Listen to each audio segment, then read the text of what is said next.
নমস্কার সকলকে। আজকে একটি গুরুত্বপূর্ণ বিষয় নিয়ে আলোচনা করব। সেটি হলো আপনার বাড়ির শিশুটি চোখে কম দেখছে কিভাবে বুঝবেন এবং কখন ডক্টরের কাছে তাকে নিয়ে যাওয়া উচিত। প্রথম যে পয়েন্টটি হলো, যখনই দেখবেন একটা নির্দিষ্ট দূরত্বে আপনি শিশুটিকে বসিয়ে দিয়েছেন টিভি দেখার জন্য এবং শিশুটি কি করছে, বারবার সেই দূরত্ব থেকে সামনে এসে আবার টিভি দেখার চেষ্টা করছে, একদম টিভির কাছাকাছি চলে আসছে, আবার বসিয়ে দিচ্ছেন, আবার সে চলে আসছে। এইটা কিন্তু একটা কম দেখার একটা লক্ষণ, কারণ শিশুটি ওই দূরত্বে থেকে টিভিটা দেখার কিন্তু স্বাচ্ছন্দ্য বোধ করছে না। সে কাছে যখনই আসছে সে পরিষ্কার দেখতে পাচ্ছে। এর থেকে আপনারা অবশ্যই বুঝতে পারবেন শিশুটি নিশ্চয়ই কোনো কারণে সে টিভি ওই দূরত্ব থেকে দেখার স্বাচ্ছন্দ্য বোধ করছে না।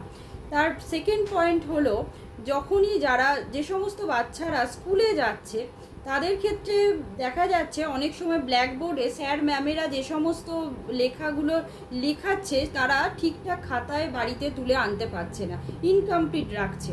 সেক্ষেত্রে আমি বলবো অবশ্যই দেখবেন যে শিশুটিকে বারবার জিজ্ঞাসা করবেন যে ঠিকঠাক তারা দেখতে পাচ্ছে কি না।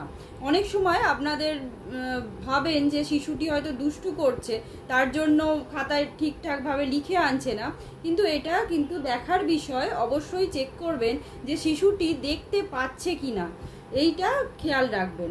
তারপরের যে পয়েন্টটি হলো, অনেক সময় দেখবেন শিশুদের চোখটা ঘষছে, কনস্ট্যান্ট ঘষতে থাকছে, চোখটা ব্লিঙ্ক করছে, বারবার চোখটার পলকটা ফেলছে, বারবার চোখটা ছোট করে দেখার চেষ্টা করছে কোনো জিনিস।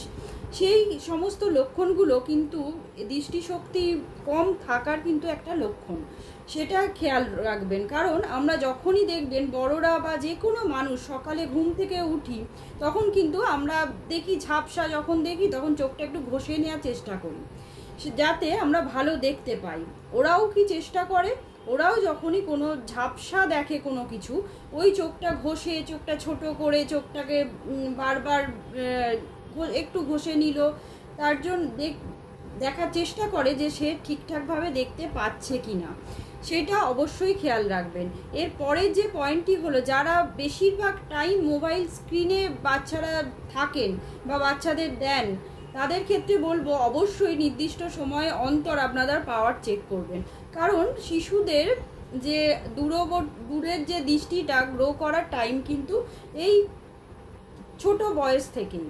যখনই দেখা যাচ্ছে ওই আপনারা স্ক্রিনের মধ্যেই তার দৃষ্টিশক্তিটা সীমাবদ্ধ করে দিচ্ছেন, তখন তার দূরের যে শক্তি গ্রো করার ক্ষমতাটা লোপ পাচ্ছে। তাই অবশ্যই যারা বেশি স্ক্রিন একদমই দেবেন না, মোবাইল স্ক্রিনে কোনো কিছু ইউজ করতে একদমই দেবেন না। এর পরের যে পয়েন্টটি হলো, যে সমস্ত বাবা মাদের চশমা অনেক দিন থেকে ব্যবহার করছেন বা ব্যবহার করেন, তাদের বাচ্চাদের একটা টেন্ডেন্সি থাকে কিন্তু পাওয়ার আসার ছোট বয়সে।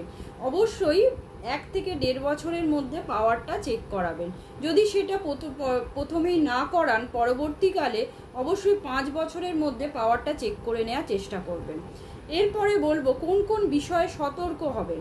প্রথম পয়েন্টটা হলো, আপনারা একটা নির্দিষ্ট দিন অন্তর অন্তর শিশুদের পার্কে নিয়ে যান। পার্কে নিয়ে গিয়ে দেখুন এক প্রান্ত থেকে অপর প্রান্তে কোনো জিনিস সে দেখতে পাচ্ছে কিনা বা পরিষ্কার দেখতে পাচ্ছে কিনা, সেটা আইডেন্টিফাই করতে পারছে কিনা সেটা দেখুন। তারপরে বলবো মোবাইল স্ক্রিন, যে সমস্ত বাবা মারা চাকরি সূত্রে বা বেরিয়ে যাচ্ছেন, পুরো দিনটাই চলে যাচ্ছেন, দেখবেন স্ক্রিনে যাতে মোবাইল বেশিক্ষণ না ইউজ করতে পারে। তারপরের পয়েন্টটি হলো, অবশ্যই দেখবেন যাতে টিভিও বেশিক্ষণ না দেখে। সবসময় বিভিন্ন রকম ইনডোর গেমস বলুন, বিভিন্ন রকম বন্ধুদের সঙ্গে খেলা, এই সমস্ত তাকে এনগেজ করে রাখবেন। আর নির্দিষ্ট সময় অন্তর অবশ্যই একটা পাওয়ার চেক করাবেন বাচ্চাদের। নমস্কার, সবাই ভালো থাকবেন, সুস্থ থাকবেন।